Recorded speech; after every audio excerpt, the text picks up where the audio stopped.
జనకుడు తన గురువుగారైన అష్టావక్ర మహర్షికి చెప్తున్నాడు, నూలు కంటే వస్త్రం వేరు కాదు. అంటే దారం కంటే వస్త్రం వేరు కాదు. అలాగే ఆత్మ కంటే జగత్తు వేరుగా లేదు. నామరూపాలకు, అంటే కేవలం నామరూపాలకు మనము కావాలని పేర్లు పెట్టుకుంటున్నాం.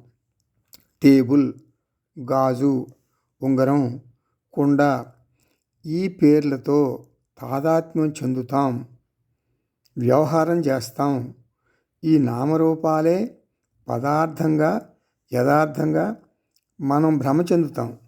టేబుల్ అనే మాట వినగానే టేబుల్కి వెయిట్ ఉంది అని, టేబుల్ ఒక పదార్థం అని భ్రమలో బతుకుతున్నాం. ఇది ఒక మోహం.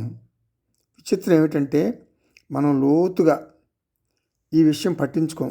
విచారణ చేస్తే టేబుల్ అనేది నామరూపం మాత్రమే, చెక్క మాత్రమే సత్యం అని తెలుస్తుంది.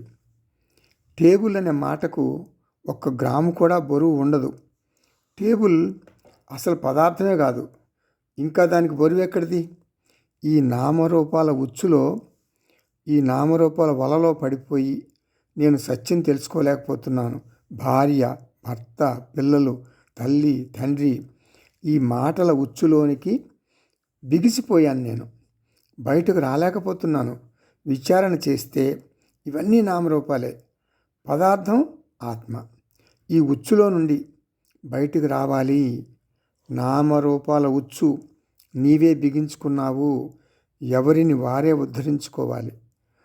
దారంతో తయారు చేయబడిన వస్త్రం, అంటే వస్త్రానికి నామరూపాలు ఉంటాయి, కానీ అది తయారు చేసిన దారంతోనే. కానీ లోపల ఉండేది ఒక దారం మాత్రం, ఇంకేం ఉండదు. వస్త్రం అనే పదార్థం అసలు లేదు, ఉన్నది దారం మాత్రమే. వస్త్రాల అందానికి, ఆ రంగులకు, ఆ మెరుపులకు దాసులం అయిపోతున్నాం మనం. దాసులం అయిపోయి వస్త్రాన్ని చూసి దారాన్ని మర్చిపోతున్నాం.